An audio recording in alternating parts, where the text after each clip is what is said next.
Hello guys, in this video I am going to show you how you can add the hard shack effect for text. Alright, so I'm going to add the get blank screen and go to text. I'm going to select text template for easier and for faster.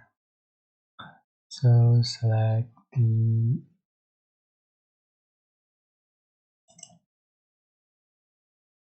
template that you like.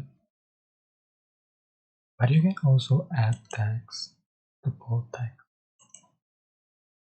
So after download, just add to the text and change for duration, and you can change for text and resize. And after done, you are just going to select the clips, right click and create component clip.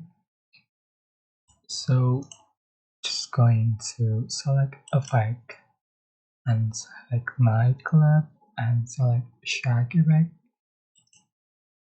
just for the strength you like and speed, and you can see for the final result.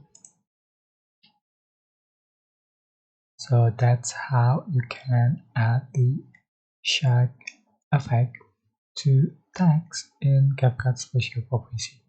I hope this tutorial was helpful for you. Don't forget to like, comment, share, and also subscribe. Thank you.